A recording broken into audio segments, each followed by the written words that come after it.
Khan Academy was present at the CUE conference in Palm Springs, California, a premier event for educators to discover and learn the latest in education technology, innovation, and teaching best practices. During this time, Khan Academy founder Sal Khan held a crucial listening session and roundtable with district superintendents and administrators to understand what is on the top of their minds regarding educational challenges and the future of learning. How do we use educational technology? How do we use innovation to then give teachers permission to dismantle that mindset of teaching to the test? Because I think once we dismantle the mindset of teaching to the test and teaching in that siloed-based thinking of education, then it's going to give teachers the agency to then just integrate everything into the core curriculum, and we're going to have a new way of thinking and a new way of teaching. And that's what I think is going to be a big shift that needs to happen, because we've been teaching the same way forever and ever and ever and ever and ever. Where do you think the teachers are getting that signal to get narrow and teach to the test? Is that historically the leadership's been doing it, or they just implicitly assume? I think there's been so much pressure on school districts to raise test scores. Yeah. And so I think that, and I think in the dashboard, and I think there's been maybe a lack of innovative leaders, maybe. I know, Amy, you're such an innovative leader that you give that agency to your leaders to say it's okay to be innovative, but not everybody has that because they're scared at what they're going to get. And maybe they're afraid at giving, or maybe pulling. They're so tight with the ranks that there's, if they give a little, they might not get what they're going to, you know what I mean? So I think that we're afraid of loosening the ranks. And your thesis is if you actually loosen it a little bit, give a little bit more autonomy, that your scores won't actually suffer. In fact, they might improve because we're more engaged. Yes. And the cognitive demand of that type of work is higher as well. Yeah. So the lag measure would hopefully reflect that. But I don't think we're training our teachers to do that, because we're just not there yet, right? We're not training our teachers because we're training our teachers to teach to the test right now.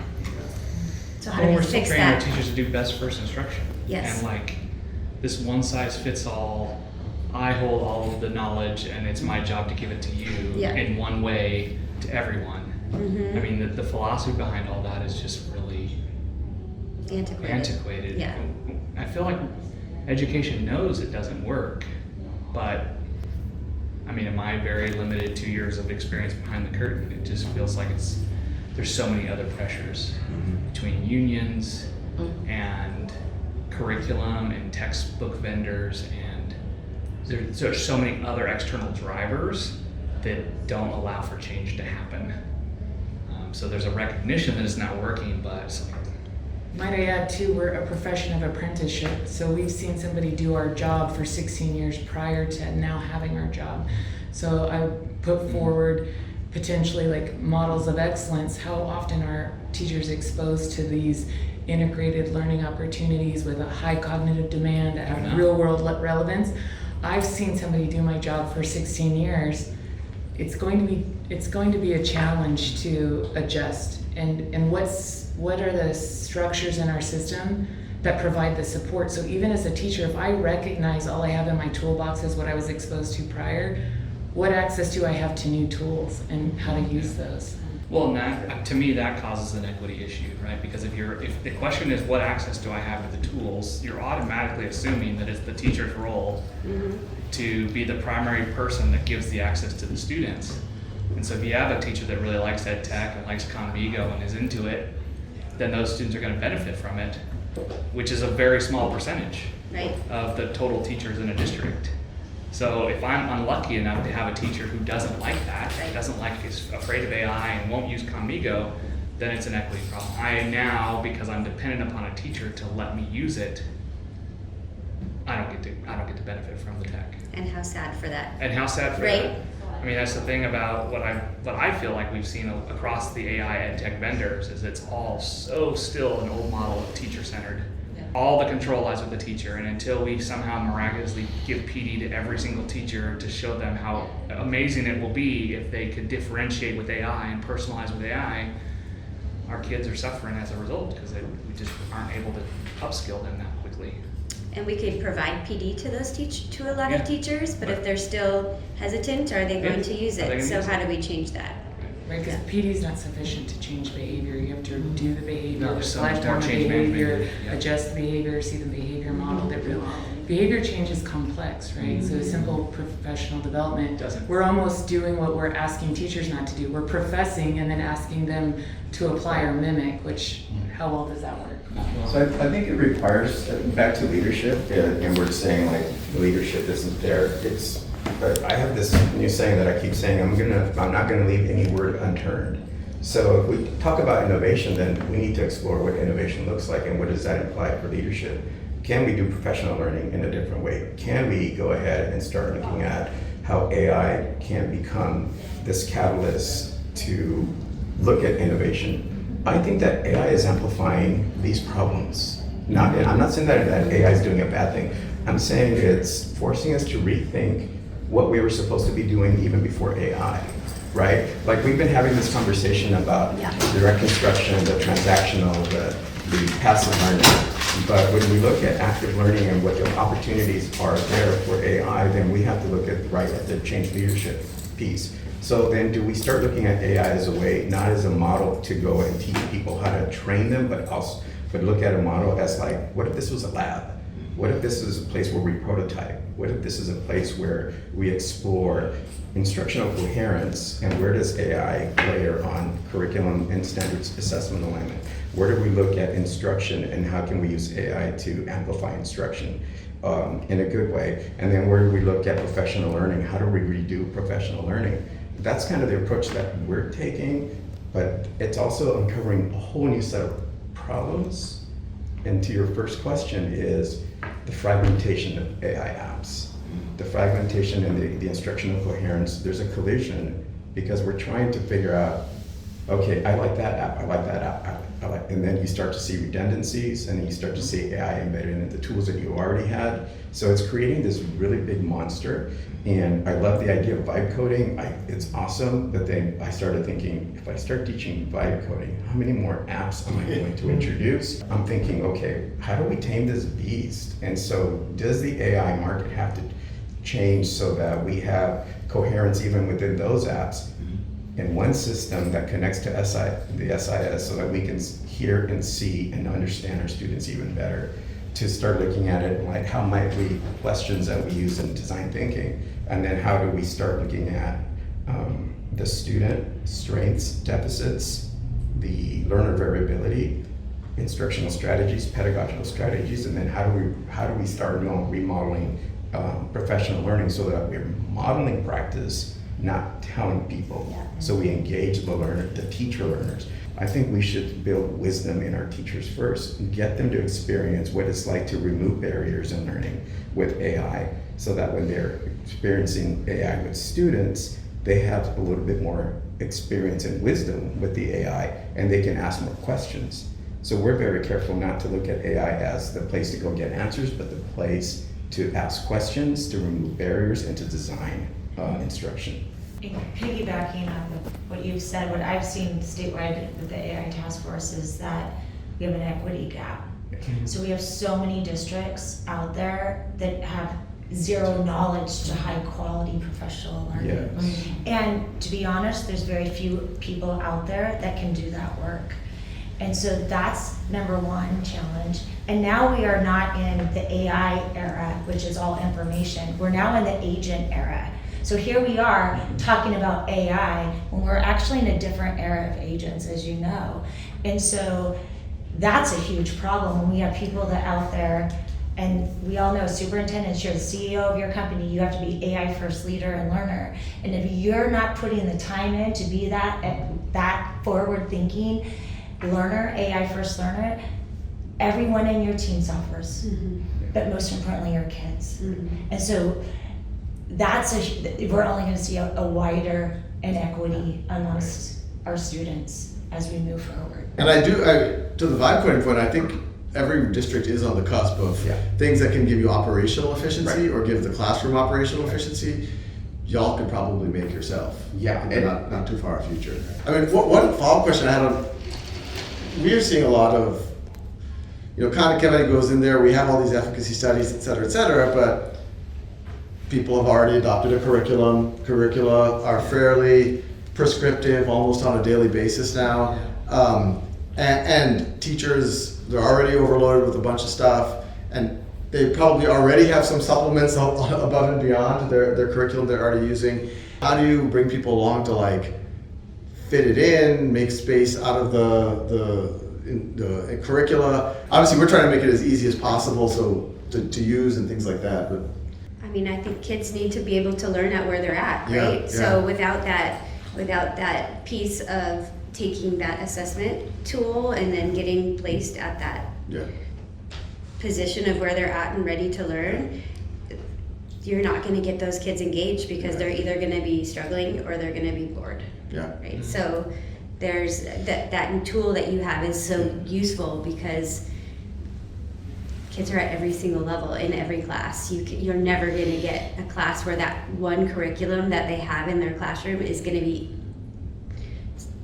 it's going to be appropriate for the teacher to teach. Yeah, I almost At wish. any place you get to. Yeah, I almost wish in a rational world this would happen immediately. The next generation of curricula should be like prompts to an AI Yeah. with some loose dates and say like, you should roughly cover these things in this week. And then a teacher could say, yeah, but I also want to use Khan Academy. I also want to do some of these projects. And then on the fly, I can just say, okay, well, here's your plan for the week or something like that. Just so we do have some stuff coming. We've had integration with the MAP growth Right. assessment. Mhm. That's what I've used. That can help place. We're going to be adding some stuff to hopefully incorporate state assessments as well. And then we're obviously going to be doing it for the assessments that we're going to be creating, the interim assessments. But in an ideal world, those interim assessments would just be like Quick. milestone, quick. Because in theory, you could be getting data all year from a platform like Khan It could be a Academy. moment.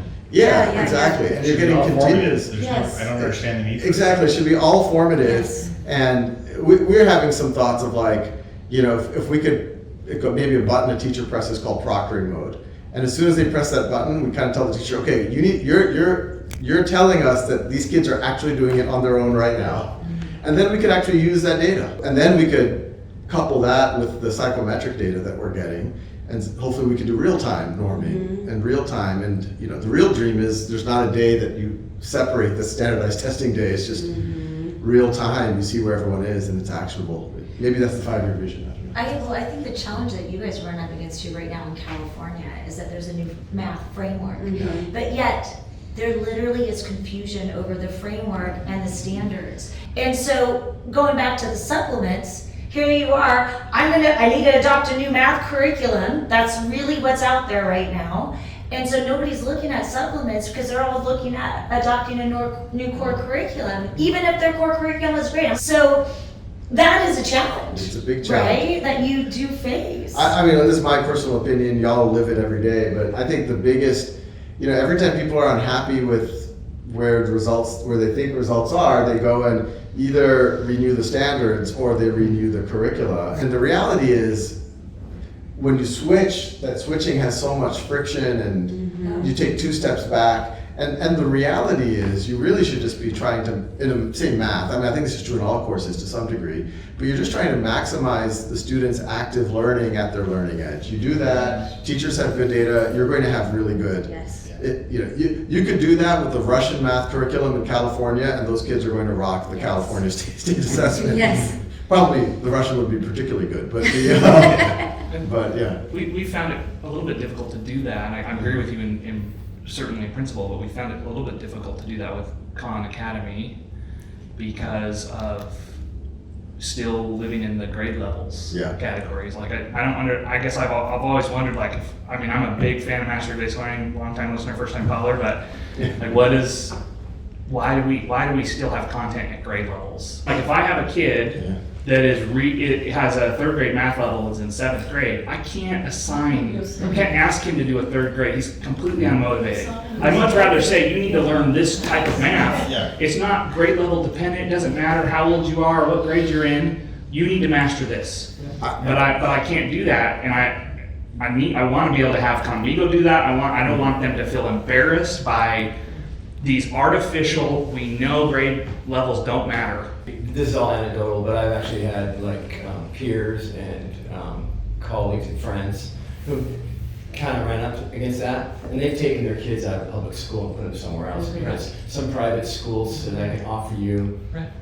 I don't know necessarily that was the panacea for that kid, but once again, why hold back that kid who's a few grade levels ahead? Yeah, and I've only seen it one behind, time. you see. Or either one. We're using it with all our alternatives. Right. So they've been expelled. They're multiple grades behind, and we've introduced Conmigo. But I still think there's this insecurity about using the actual Khan Academy curriculum because it's all categorized by grade levels that don't match what these kids know. He's got me excited thinking about like how to leverage the AI, right? Because we've talked about differentiation for how long? Forever. Right? Yeah. I mean, I actually have been in the classroom for almost, I don't know, it's almost been 20 years now, but I still have that teaching side, 'cause I'm in the IT side as well. But like, this is what we've been, like, this is the end goal. I mean, like, this is ideal. I mean, as a education system, as a teacher, as a parent, I'm a parent, I would want my daughter to be challenged as much as she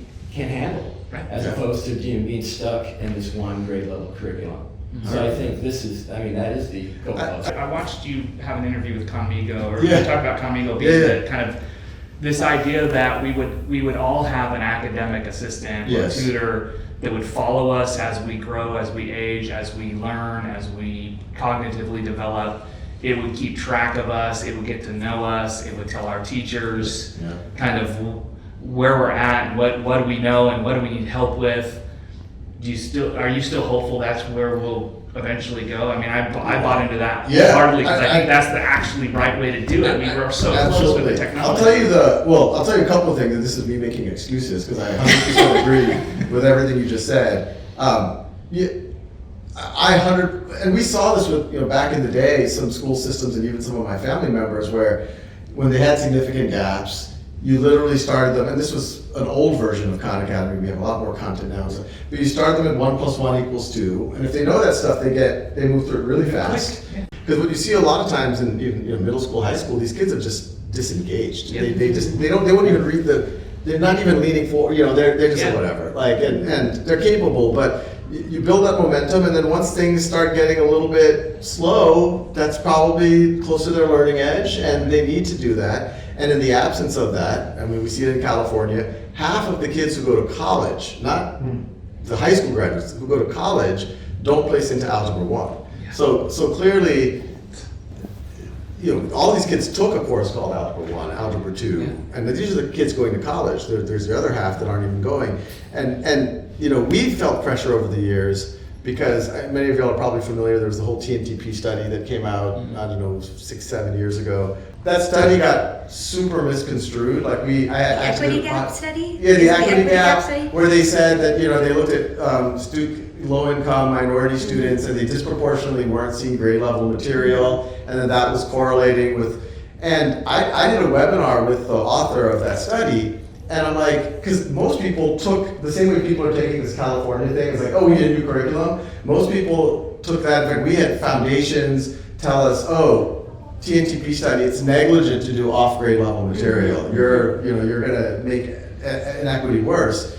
And I asked the author of the study, I was like, okay, but let's say there's a 6th grader and they're operating at a 3rd grade level. He's like, oh, absolutely, you should be remediating it. I was like, okay, so let's square that with what people are taking from your study.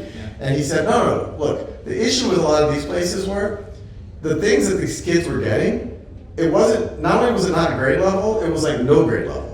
It was just like, color this map, which was on none of the standards. Teacher worksheets. Yeah, it was like random stuff that a lot of times the teachers just probably felt like, I kind of have to cover this curriculum, the kid's not capable, let me water it down tremendously. And then I think that study, even though that wasn't their intent, made it even more, it almost became a religion, that you can't go off grade level. And so we said, okay, how do we thread this needle? Well, most systems think in a grade level, so that's why we made everything grade level. But within a grade level, we still look at learn at your own time and pace.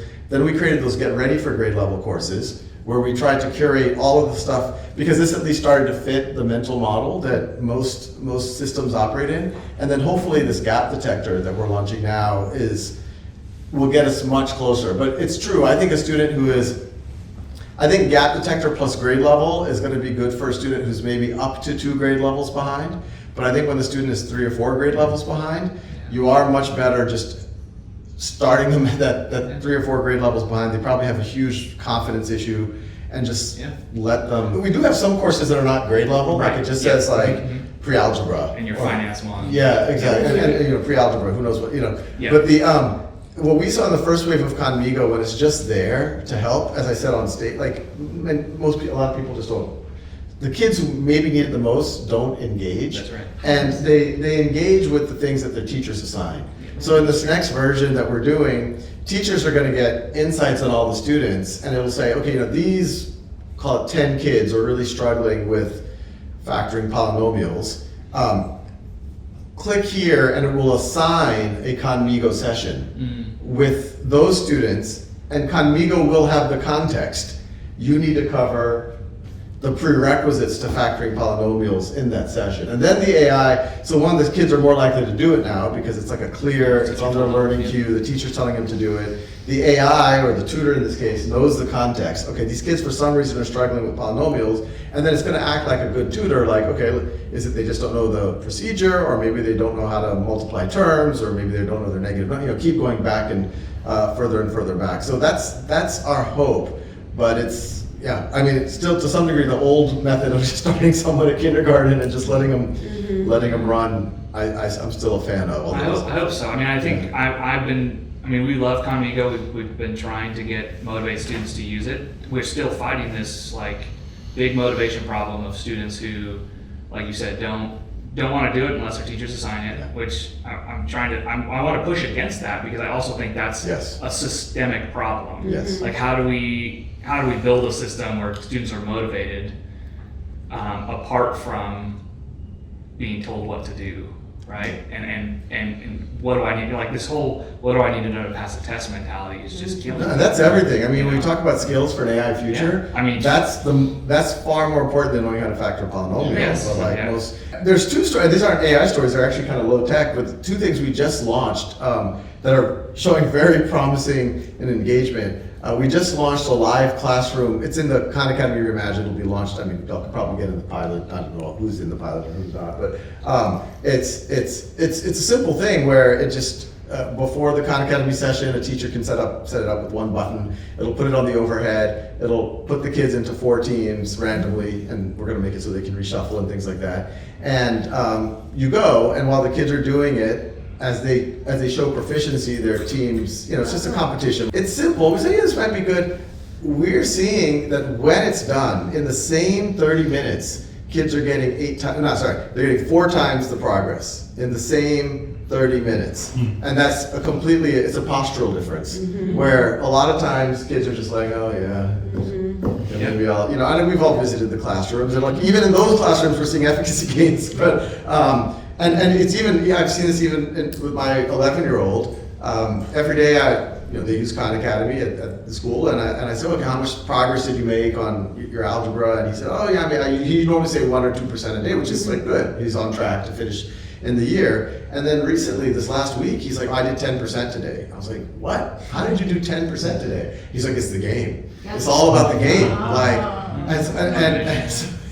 And the other thing one of the things that Newark had done well was leaderboards. It's all about the competition. And we just launched that district leaderboards.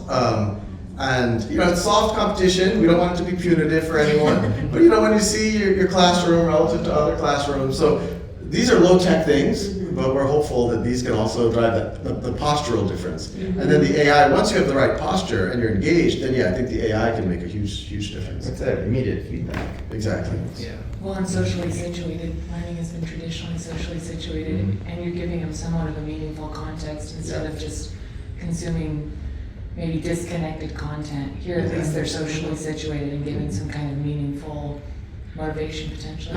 I'm curious about, we always talk about professional development, and it always ends at the teacher level. Like I know in my districts, I used to be a K-8 principal, and the schools that are always the early adopters, the innovators, are the schools where their principals are also early adopters and early innovators, right? Like right now is the time to spend all your money. Spending deadline ends next week, and then they're planning to spend their money next year, right? If the principal doesn't know any AI, any app, any of that, they're gonna be like, I'm gonna put it on yard supervisor hours. Like, it's the weirdest thing. You're like, no, you have this subscription from the former principal. Why are you not looking into the dashboard of usage of all that? So I don't think, as much as we say we don't create PDs for teachers, there's zero in the admin level. So if you're talking to the people who are deciding where to spend their money, how to put more opportunities for their teachers to go to Q, to attend all this, learning platforms, then you're stuck with the old ways, right? Whatever the principal knows. And I see it in a different side now, because I'm the one who approves the POs for all the apps and the software that's coming through our district.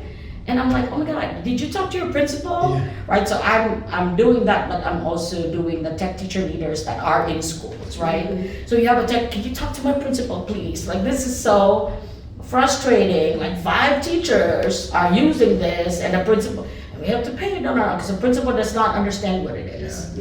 Right, so where is that opportunity? Like, this is my second time talking to people in the field. Like, a month ago, I was in venture capitalist office in San Francisco, and they invited teachers, and they were like, what, we can talk to you now? Like, there's not a whole lot of this pay. So I do know that you guys have your pool of teachers that you talk to for feedback, but I don't think we invite principals in those spaces. What you're saying really reinforces, and Vicky, who runs our external relations, and Jason's on her team, and she's been advocating for this for years, and makes sense. She comes out of kind of school systems, and I think this has been a missing gap. Hopefully, so we've had the teacher stuff, and then we've had the district central office stuff.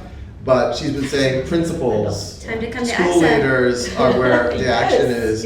And you're taking another and that we are now putting that on the roadmap to do school level, principal level tooling and things. But I think that's a good point. Like, we should think through professional development. I guess my question, how does that work in a district? Because people are used to. How does professional development work for, say, principals? People used to think of things that for teachers. This will reveal my age, but there was an 8075 grant, and it was run through the county offices of education. You would apply to become an official provider of principal training. It was a principal training academy. It had 3 modules. Third module was technology. And then once you were an approved provider, you would essentially shop your services around the district. So we can provide professional development to all of your principals, but you were competing against other agencies that also had it. So it was a competitive environment, which kept everybody sharp. So that would be one model that has been done, and that's a long time ago now. That was early aughts. So this is a thing. There are mechanisms. Maybe it's just not done as consistently. Well, there's of course associations, AXA, there's Cali, there's COSIN, California. There's a number of places where that professional loan is offered, but often when there's budget shortfall, what do they cut first? But then the professional development on like this particular tool, how to use it, So at least in my district, I've gone creative on things. I always like, do you want a lunch? And we're gonna bring vendors, and they're gonna talk about lunch and learn. And so you're right, like with the budget constraints, like who's working? I call it my Chen Family Foundation. Like that's how it works, because I do believe that there's space for that, and there's not a whole lot of opportunities unless you go to the county office, or like everybody's competing. Like right now, technology is at the bottom of the district's priority, and I was like just talking to somebody, and I was like, how is that a thing, right? What's at the top of the list? Teaching Attendance. Attendance. Attendance is top. ADA. Testing. Dashboard. Testing. Say more about that. The California The dashboard. Getting the scores. You need to be on the green. You need to be in the green, so you don't get California, DA. it's important to know, like, every district has local control. So like, every story is so different. Like, when you ask that question, how, you're gonna hear, there's 1,100 districts in the state, they have 1,100 different answers. So I keep just listening to the conversation, I keep coming back to the policy environment. Like, could Khan Academy partner with an AXA and a Cali and a COSIN and an ISTE and try to shift and find the legislators that are willing to put forward these things. Also work with public opinion and work against this sort of tech backlash that we're seeing. Yeah. And explain to them that no one in ed tech has wanted what you describe us wanting. We don't want to plug kids in and have a teacher sit and scroll their phone. That's never what we want. Yeah, no. And dispel that sort of straw man argument, and then put forward some legislation that would break our addiction to ADA, that would allow us to go to multi-age learning, that would allow us to build assessments that actually measure what businesses have told us for 30 years that they want, but we've never measured. Yeah. We have a school in our district, they adopted PBL. PBL is project-based learning. I'm a fan, and I was in a cabinet conversation, they're like, well, why aren't they growing on their scores? And I go, we'll just say it out loud. Did anyone consider that the assessments that we're giving them don't necessarily measure the skills, which are valid, that we want them to have, but the test doesn't measure it? I wanted them to answer creativity just on the questions, classes. not related to And the yet, program. I would say, and yet that's more connected to the learner profile or portrait of a graduate that we create. Yeah. Yeah. And that's where you're gonna see that when you start looking at this other environment, that's the tension. It's like, but Yeah. we're trying to measure resilience and, Yeah. and the Right. explorer. And none of it ever happens in the Right. classroom. I mean, Yeah. I've been doing learner profiles for 15 Right. years, and you go to these districts and you walk their high schools, and where those skills are built are on a baseball field or a soccer field. They're not happy in academics. Or musical theater. Or musical theater, for sure. Yeah. No, for sure. Yeah. 100%. 100%. Thank I'm you. with you. But I mean, I think that's the challenge is like, how do we move from the mentality of just get the end result Yeah. to the process Right. is much more important. Because even kids don't care. They just want to know, like, Did I get it right? did I get it right? They don't care about the process. They don't want to like fail. They don't want to struggle. They don't want to like go back and try different things because we haven't built that mindset in them. I'm wondering if we're at I think we are, at a crossroads where we have to look at AI and the number of apps that are out there, not like we've looked at ed tech tools in the past. I hope so. Because we're looking at them obviously in the past as like, where can I apply it? How can I substitute and go through this progression of the SAMR and so on? But AI is more like what you're experiencing. AI is now with you, not an object. It's like the technologies in some ways have been so inanimate. Oh, I'm told I gotta engage with this, so I gotta input, output. But now it's like, no, I get to partner with the AI and I get to solve problems at different levels. So it's like digital transformation when we went from paper to like digitizing an entire school district. AI is the same thing. So that's why, yes, at the top to every stage in the school district, then classified, and then down to every employee, and then down to the students. We need a digital transformation, but an AI transformation. So we need these new models and frameworks and new questions to ask, and how do we actually solve these problems to make this all come together? I think there's a huge opportunity to do that. I think we have the answers already in a lot of ways, but we're treating it sometimes like it's an ed tech tool. Well, wait a minute, it's more than that. It's an opportunity to be my personal assistant.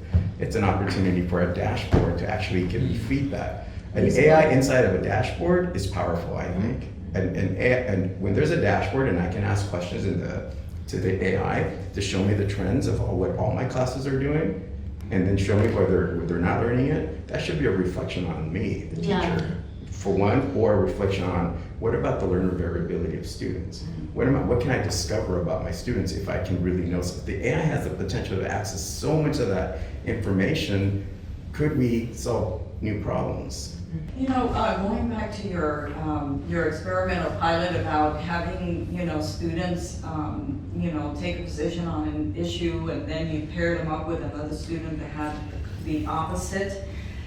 I really like that idea as something to really explore because of what we're seeing today, where number one, this is so prevalent. Teachers are so afraid to bring up sensitive political topics in the classroom. So what is happening is that we're not having those discussions, and all of these things are happening around the world, but we are afraid to have students debate. We're afraid of having students research things and even talk about them. And I think that is a critical, serious piece that if it continues that way, it can have really serious effects in, just civil engagement. Oh, it's already, I mean, everything. it's already happened, yeah. Yeah. Yes. Yeah. But what a great idea to just have the kids do this, and that's the teacher can just step back a little bit and say, okay, let's have that, because there is so much fear right now. And we have an advantage, which y'all, unfortunately, what happens is there's so much hearsay in traditional schooling, in physical schooling, let's say, that even if there's a teacher who does it perfectly, there's going to be someone who goes home and says, oh, we were talking about Palestine and someone said this. Yeah. And someone's going to, what's going on? And then they're going to hear, and people are going to telephone and all of that. And I think that's where a lot of the angst comes from. But yes, I would love to figure out, I'm actually now pitching this to employers. Like, wouldn't you want to hire the person who can have the civil dialogue, the person who can teach someone else? And we can imagine a bunch of other simulation type things, but has a lot of peer-to-peer. And we actually have in the tutoring sessions, we have the AI giving feedback to the tutor. And we're going to soon have the AI give feedback to the student, like you didn't participate, you didn't, things like that. But yeah, I mean, this is good fodder for thought, even on like a teacher self-evaluation. We don't want to throw AI at everything. I mean, AI can be part of it, but peer evaluation, reflection. Well, going back to your original question, what are you excited about? In the age of AI, I'm most excited that it's kind of highlighting what it means to be uniquely human. Yes. And so that we can leverage these tools, but we still have to recognize that connection, being socially situated, having a purpose, creating something is what it truly means to be human. So I think that's the most exciting part of all of these digital tools. It lets us revisit our humanity, our communities, and what it means to be truly connected and serve a purpose.